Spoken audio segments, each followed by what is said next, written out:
Mark, thanks for taking the time. We appreciate it.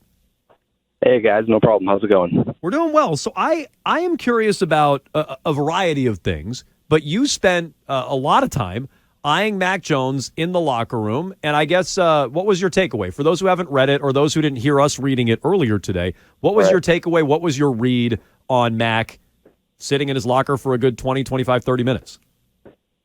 Yeah, as soon as we walked in there, Mac was still in uniform, which is unusual.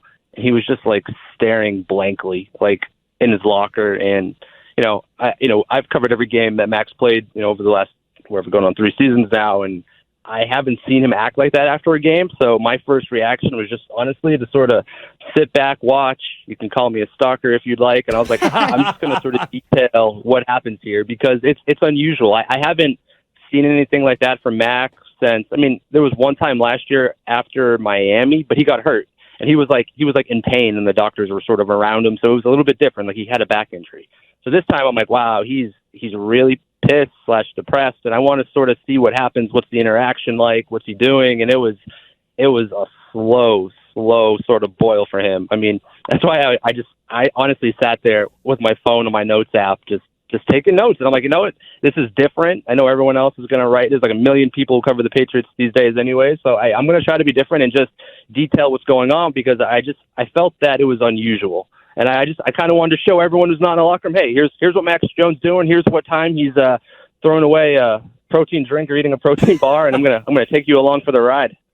Mark, he lost a game in a kind of similar fashion the week before with the team, and it's not his first loss at home or to a divisional opponent. Why do you think that he had this kind of different composure after the game? I honestly believe the Patriots were really confident, going into Sunday, and they thought they were going to win. The Dolphins, they put up a lot of points against the Chargers the week before, but their defense was pretty bad. They couldn't stop the run, and I think the Patriots liked the way they practiced. Mac was probably confident in the way that this offense has, sort of regrouped this offseason. It's, a new offensive coordinator. You've got Mike Gesicki in the fold. It's, it has felt considerably different this offseason for Mac, and I know he's been happy. So when you start off 0-2 and it's, it doesn't look that much better than last season, even though it is better than that. It is better than last season. I think that's where sort of the emotion comes out. Like he really, really cares about this. I mean, he's obsessed with football. So to go 0-2, I think that's one of those moments where it hit him, and he sort of, he wasn't shy about sort of showing us all his pain and those whatever it was 30 minutes. So does it seem like he's caught by surprise that they're 0-2? Yeah, I really believe he and everyone on offense thought they'd be a lot better than last year. And you look at what they've done so far; they've scored 20 points and then 17 points. It's not good enough. Like it's sort of crazy to even say. Like after 2 games, Mac Jones, he leads the NFL in like passing attempts, passing completions. He's like 6th in passing yards. Yeah, sure, his stats are better, but you need to win. And like the offensive scheme is better, and I know he's happy. And I've talked to people who talk to Mac, who's even told them like, hey, what Bill's doing, what Bill O'Brien's doing, it reminds me of Alabama. It reminds me of my senior year. So he's super confident, but not having the results, I think it weighs on you, especially when you factor in everything that happened last year. Mark, was there a players-only meeting Sunday night before everyone came out to the podium?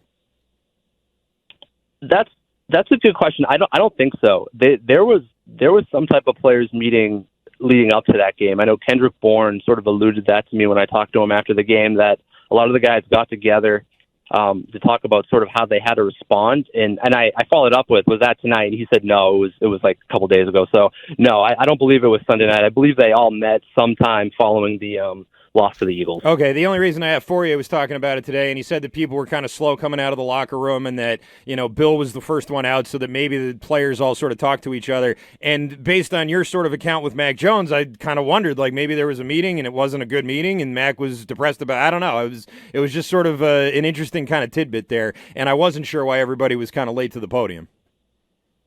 Yeah, they were. I mean, honestly, by the time we get, this is like what they call it the cooling off period. So right. I think it's 15 minutes after the game before we get in there, and we're in there for 45 minutes. By the time we get in there, guys are usually like, they're getting into like their normal clothes. They're not always in uniform, but there were a lot of players still in uniform. I just think, the gravity of the loss, like 2 weeks in a row, we're sort of like, you're kind of playing like crap, but then you kind of come back, you give yourself some hope, and and it doesn't work out, I just think it sort of hit everyone, and I think that's more about it. But I believe the Patriots met, or at least the players met, sometime prior in the previous week. Mark Daniels, Mass Live here on WEEI.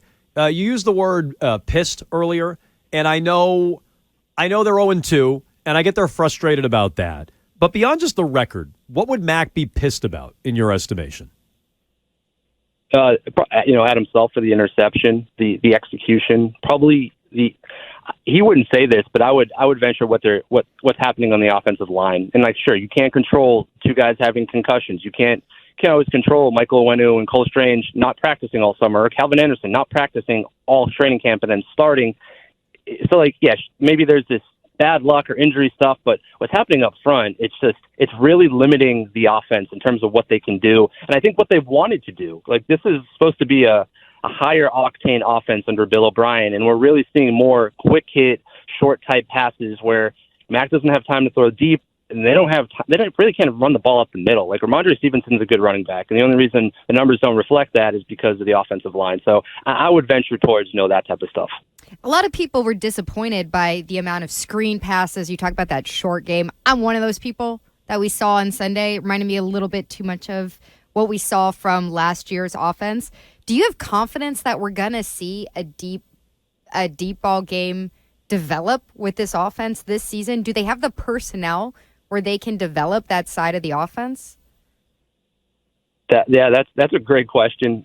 In training camp, I was sort of confident, and I've become increasingly less confident. Is that the line or the other personnel? Well, honestly, I think it's a combination of both. Mac has made some good throws over the past 2 weeks that haven't been caught, which I put on the personnel. And listen, Kendrick Bourne had a great offseason. He really did. Honestly, he'll probably finish with 700 yards again. But he's a good 2-3, right? You don't have that gotta have it guy. You don't have, with Tom Brady's last couple of years here, it was Rob Gronkowski and Julian Edelman. Just the fact that you don't have that, I think those deep type balls, it's just the odds of success for those type passes go way down. Right now when you're throwing to Bourne, Parker, and Juju. Juju is not a downfield threat. So I put it more on the personnel, which I really wonder if it's actually ever going to transpire like people want or you want or I want. I'm really not confident at this point. Mark, Pop Douglas getting benched was obviously a big topic of debate here and other places. Zeke Elliott fumbled in week 1. They didn't bench him. He didn't get a ton of carries after that, but he did play. What do you sort of make of that? A bad coaching decision by Bill Belichick, honestly. It seemed really clear that he got benched. And the fact that Bill won't admit it, even Bill O'Brien was sort of saying, no, it was the personnel we were in. Like, let's be honest, Pop Douglas has more wiggle than anyone on the Patriots roster. You should be playing him.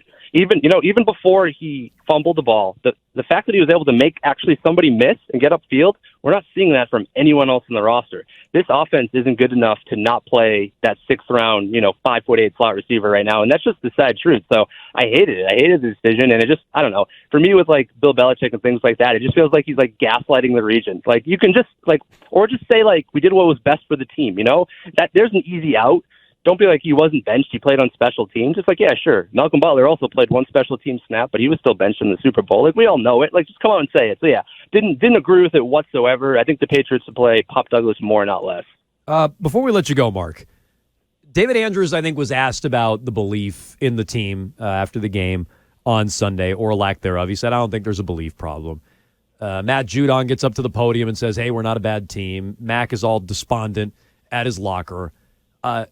Is there a belief problem on this team or a lack of a belief in Bill Belichick? And if it's not yet, what would it take to get to that point? It's not yet, because the players do believe.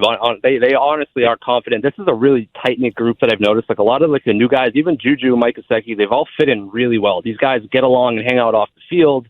They do believe in each other. That's not a lie. But what would it take, honestly? Maybe a loss this weekend to Zach Wilson and the Jets. I mean, you start 0-3 and you have to head on the road to the Dallas Cowboys, who are scoring, 35 per game right now. I mean, yeah, at that point, you go in and lose to Zach Wilson. I think belief is going to start to evaporate real quick. And then you go into Dallas and you're probably looking at 0-4, and then our conversation shifts, right, to Bill Belichick and if he's going to last and what's going on. So I honestly believe, though, that the players do have belief because of how they practice this summer in training camp. the practices were honestly a lot more competitive than what we saw last year. So there's a belief in that. But hey, at some point you've got to win, right? No, I mean, look, I'm 1 week away. You lose to the Jets. I'm with you, Mark. I think I would, if I were in that locker room, I would be out as well. He's Mark Daniels, Mass Live. Check out his work there. You can follow him on Twitter @by Mark Daniels. We were referencing his piece inside the Patriots locker room. Saw a dejected Mac Jones and a variety of emotions. Check that out. Mark, we appreciate the time. Thank you so much.